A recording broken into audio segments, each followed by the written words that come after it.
Good evening and welcome to your City Council meeting. Today is Tuesday, August 3rd, 2021, and it is 7 p.m.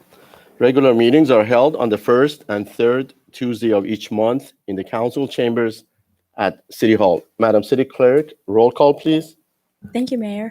Councilmember Jennings. Here. Councilmember Rains. Present. Councilmember Sharma. Present, thank you.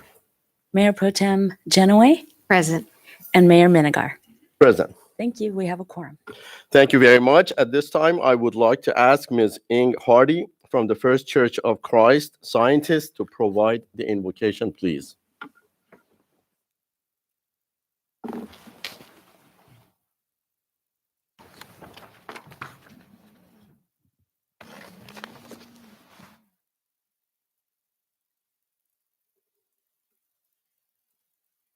Our all-loving Father, Mother, God, we know you bless all who are here tonight for this meeting.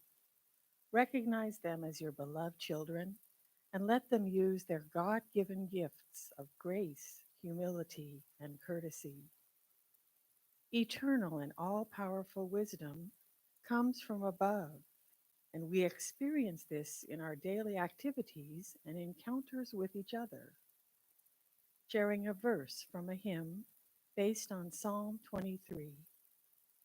One by one, our aims grow purer as our deeds reflect our God. One by one, our path grows clearer, guided by love's staff and rod. One by one, our thoughts move forward to the time by prophets told. One by one, our lives move homeward, singing of one Lord, one fold. Amen. Thank you very much, Ms. Hardy. At this time, I would like to ask Junior Scout Troops 6486, 5476, and 7581 to lead us in the Pledge of Allegiance.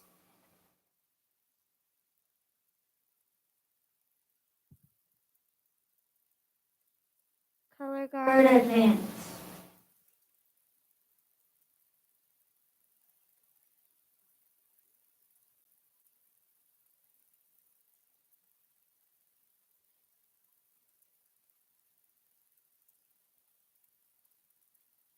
Color Guard present the colors. Would the Honorable Mayor, City Council members, and audience please join in the Pledge of Allegiance. I pledge allegiance to the flag of the United States of America and to the republic for which it stands, one nation, under God, indivisible, for liberty and justice for all.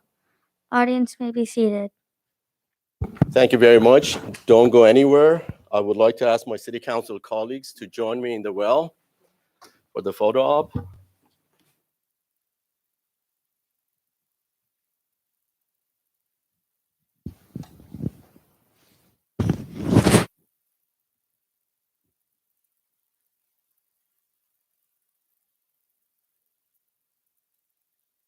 you. It's always a tradition to ask each of you to introduce yourselves, to mention your name, which school you go to, and anything else that you would like to add by being in this great City Council's chamber. My name is Nora Cowan. I go to Moulton Elementary School and I'm going to 5th grade. My name is Anna. I'm going into 5th grade and I go to Moulton Elementary School. My name is Mia and I'm going into 2nd grade and I'm in my school, Capitol Valley Christian. My name is Ava. I'm in 5th grade and I'm going to Community Christian Homeschool.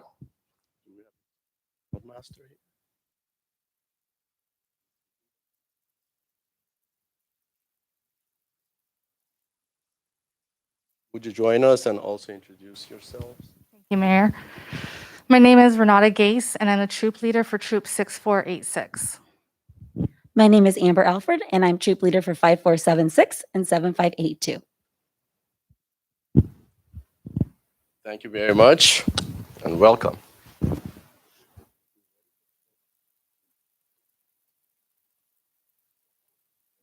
Paparazzis.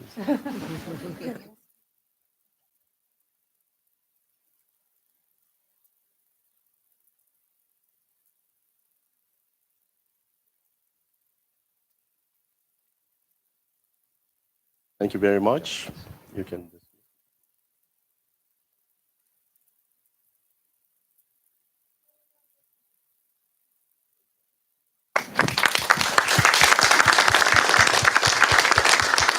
Very good. That's it for tonight.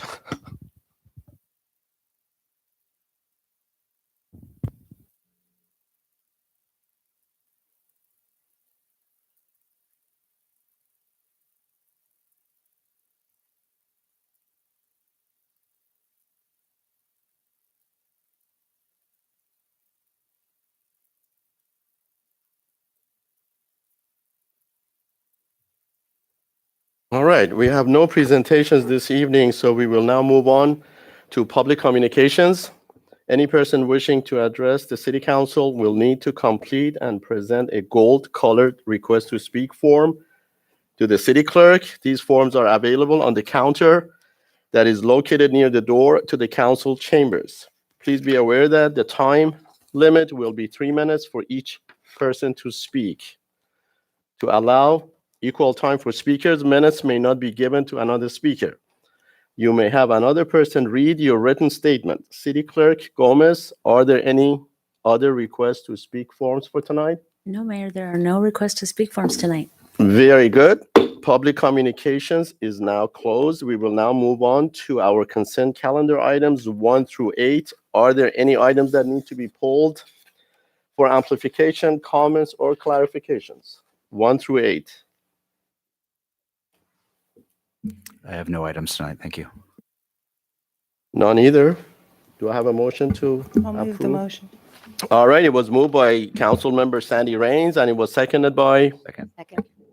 Councilmember Sharma. All in favor? Aye. Aye.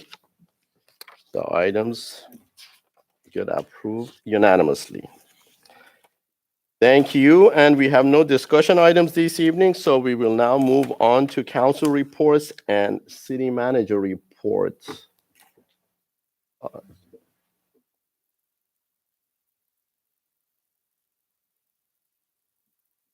With you. Councilmember Sandy Rains, the floor is yours. Thank you, Mayor Miniger. Just wanted to give a couple updates. One of my roles is to serve on the OCFA board, which is our fire board that serves our community.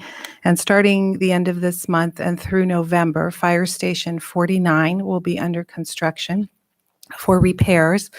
They're repairing the inner part of the bay area of the fire station to be able to withhold the heaviness of the truck. It's kind of sinking, so there's some issues there. So they're going to be taking care of it. There will not be any disruption to service for any calls that are made as a result of this. And our firefighters and paramedics who live at the station will also be kept safe while they're there. I'll be checking on it regularly, as will Chief Contreras. And if you do use the Pooch Park, you might have some inconveniences during the time of this construction. So keep that in mind. Right now, they're not planning on closing the parking lot, but it could happen. So if you have any questions or concerns, or you see anything that you're concerned with, please feel free to reach out to me about that. Or Chief Contreras. I'm sure we can both answer any questions that you would have. And on Friday, I attended our police services barbecue.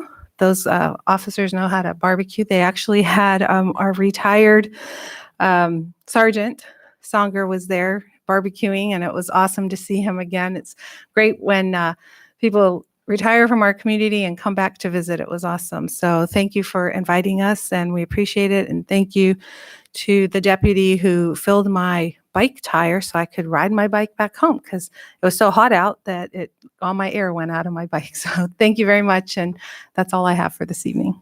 Thank you very much, Councilmember Sharma. Thank you, Mr. Mayor.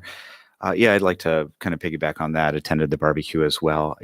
Spending a lot of time with the firefighters in our city as well as the deputies, getting to know their families, and it's interesting to meet them on the official side, but see them also on the unofficial side. We all have families, and we're all people, and it's nice to see that side of our law enforcement and service members. Also want to congratulate the Scout Pack of 774. I admittedly a little embarrassingly so, I thought a soapbox was, like what they wrote in Little Rascals when you literally got in the car and raced everybody else, but apparently they make them out of little pine boxes now. It's a whole process. So I got to attend the soapbox derby over the weekend and really enjoyed watching the kids engage with the parents and the families, and it was a lot of fun to see that. So, and they don't fit in the soapboxes anymore.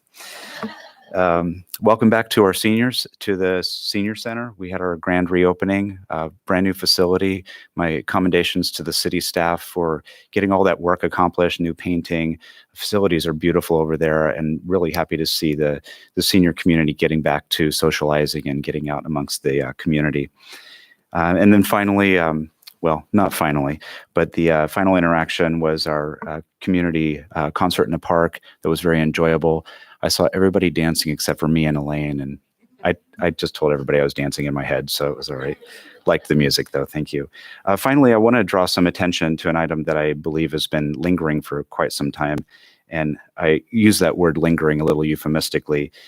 Over on the corner of Niguel Road and Crown Valley Parkway, I recall vaguely having heard over the years that there was sewage or septic smells coming out of some type of distribution or water waste treatment and runoff there. And I've had a few residents reach out to me. I've actually smelt during periods of increased heat, the smell over there. And I have a lot of sentiment for the residents, the senior community that lives over there, and the business owners that have to live amongst that scent, if you will. I was hoping maybe Jackie Scott of Public Works give us some background on that and where we're at relative to identifying and addressing that issue. Yes, thank you, Councilman Sharma. That is an issue that has been brought to our attention throughout the years. We've received some questions and inquiries. We try as much as possible to include the Molten Niguel Water District in those conversations. It does seem to be an issue that's coming from the sewer that's within the street under Niguel Road and Crown Valley Parkway. I do know that the Water District has undertaken a number of steps to try and address some of those smells that you and the residents have picked up on in that area. They've done odor surveys, they've installed scrubbers, they've done chemical treatments. The list is very lengthy in trying to address that issue. I would be happy to reach out to Molten Niguel staff and find out if there's any imminent plans in the future to further try and address that ongoing issue at that intersection, since it seems to still be an issue with the summer months coming on. Thank you. I'm committed to getting this addressed. I know it's, as you pointed out, it's been brought up several times in the past. I'd like to call on my council colleagues to also work on this project with me, with the leadership of our mayor. Create some type of resolution finally to this issue. The general concern is not only the smell that's in the area, but people are living, eating, bathing in that space. And then, foul odors also attract vermin to the spaces. So if we can address that as a community, I think it'd be a great service to the community. Thank you. Your comments are well taken. Thank you. Mayor Pro Tem Elaine Genoway. Thank you, Mayor. Councilmember Jennings and I attended the senior committee meeting where there are some new members of the senior committee who took their oath of office. And then all of the council members attended the grand reopening of Sea Country Senior and Community Center in the morning. And it was wonderful to see the seniors come back. And then Councilmember Jennings and I attended in the afternoon because, Monday was National Ice Cream Sandwich Day. So we had to celebrate that, and the seniors had a lot of fun. And what I loved is seeing them some of them brought their grandchildren to come get an ice cream sandwich too. So that was a lot of fun, but they are so happy to be back. If you haven't been to Sea Country yet, please go take a look. It's absolutely beautiful with the painting, all the work that's been done. And when you walk in the front door, just stop and look straight ahead at the beautiful city seal that's there. So, you know, I know our seniors are really going to enjoy everything that's been done and continues to be done on the senior center. One of the items that we approved on tonight's agenda, and I've had members of the public ask me about this, was an update to our zoning code in regards to the accessory dwelling units. And I know that this is a time-consuming and an arduous task for our staff, and I sincerely appreciate the leadership of City Manager Letourneau and Director Orduña in accomplishing this. This update wasn't one to bring a new code to Laguna Niguel. It was to incorporate into our municipal code newer state regulations that we were already required to comply with and had been complying with. And it was also a necessary step in the many steps that need to be taken for our city's general plan. What our residents do need to be concerned about that could drastically change the fabric of our community and be the decimation of the regulations that we collectively as a community, through the public input process, through our planning commission, through our elected city council members, have decided are appropriate for our city and our neighborhoods. Every single resident in Laguna Niguel in the state of California should be very concerned about SB 9 and SB 10. Both have passed from the state Senate. They're now on the assembly side, and they're moving through the assembly. SB 10 is a little bit further along in the process. These bills do need to be stopped at the governor's desk. So I do urge all of our residents to become educated about this, become engaged, look at the city website. We have an information page on it, and then write letters to the governor, because this will drastically change the fabric of neighborhoods throughout the entire state. On another topic, in 2017, we educated our residents about the presence of human trafficking in our community. It does look different in Laguna Niguel and South Orange County that it may look in other parts of the county or other parts of the country or world. But how do we recognize it here? How do we prevent it? And how do we assist victims to become survivors? It is surprising for many of our residents to hear, and I hate having to say it, but our youth can be targeted by traffickers. So we need to shine a very bright light on this topic. The students who were the potential targets when we did our human trafficking town hall in 2017 have now graduated, and we have a new group of students whose parents, grandparents, neighbors, and trusted adults need to be educated. The Laguna Niguel Human Trafficking Town Hall will be held on Thursday, September 30th at the Crown Valley Community Center. Doors and information booths will open at 6:30 p.m. with the program beginning at 7 p.m. And I'm very excited about the panel of speakers who will be coming to speak to our residents, because these are experts in their field who work on this every single day. We have Ori Freeman, who is a survivor. She was trafficked at the age of 11, and now she is a survivor. We have Sergeant Juan Ravelas, who's a supervisor of the multi-agency Orange County Human Trafficking Task Force team. Nicole Stratman, the CSEC coordinator of Orange County Social Services.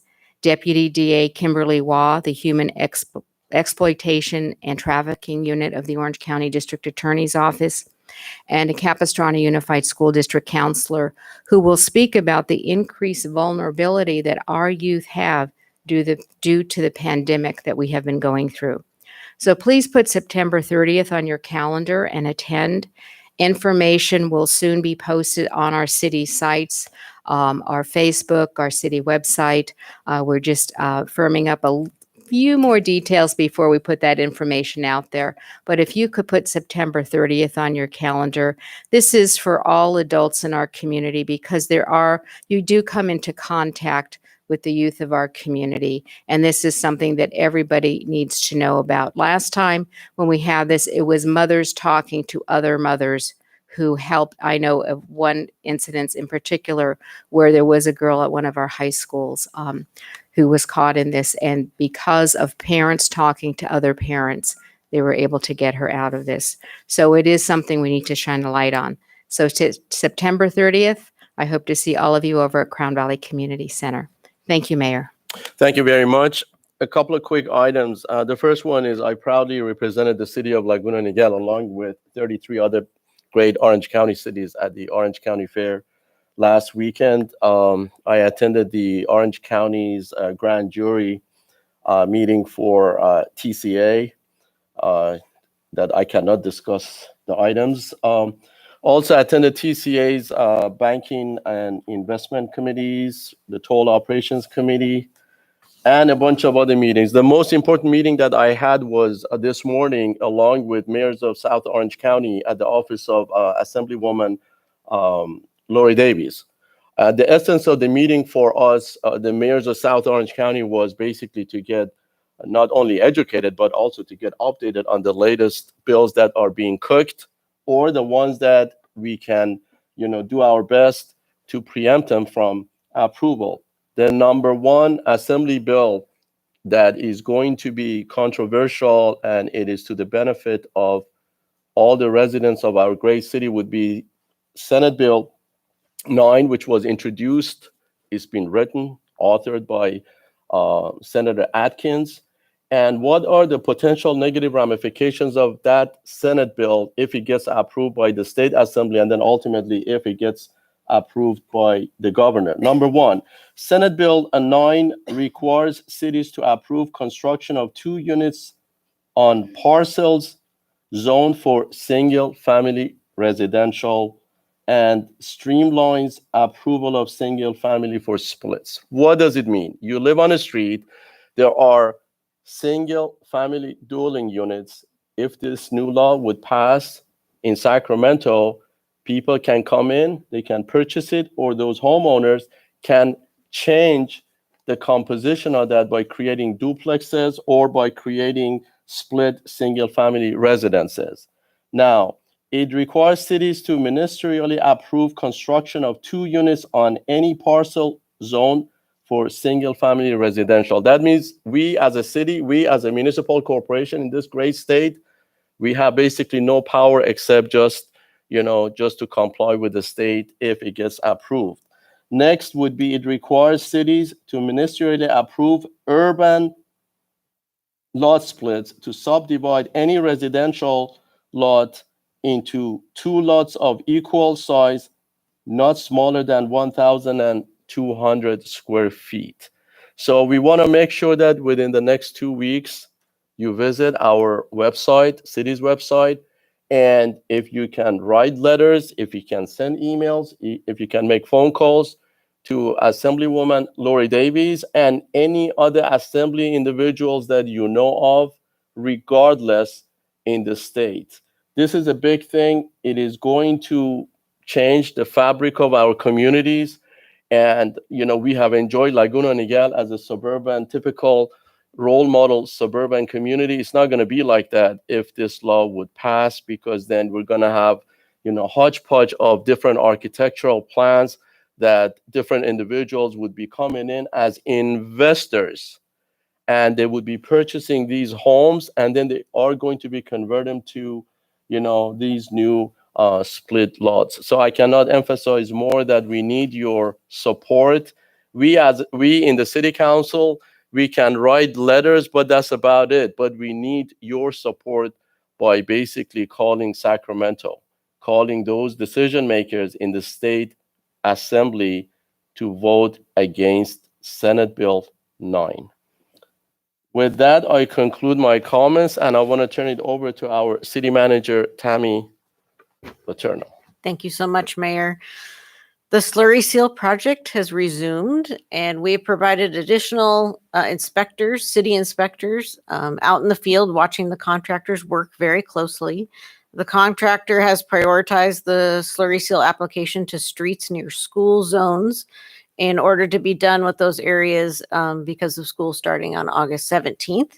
The city provided the contractor with a list of the streets that we have rejected because of poor quality work, and we are in the process of creating a work plan with the contractor and a schedule on how those rejected streets will be addressed, and everybody will be notified well in advance of that. The contractor has increased the frequency of the street sweeping visits to the slurried streets to remove the loose aggregate, and which also includes hand sweeping as well. The city project team is responding to all complaints, all questions and concerns, and we're updating our website daily with the most up-to-date information. I can assure you that all issues will be resolved before the project is deemed complete. Any concerns regarding the project, please contact the Public Works Department at 949-204-3104. And then I want to remind everybody to join us on Friday, August 6th at 8 p.m. for Cinema Under the Stars in Crown Valley Park, featuring the movie Monsters, Inc. And our summer concert. The next one is August 13th at 6:30 at Crown Valley Park, featuring the 80s All-Stars. So another opportunity for dancing for those interested. So that concludes my report. Thank you very much. We are now adjourned at 7:25 p.m. Thank you and have a nice evening.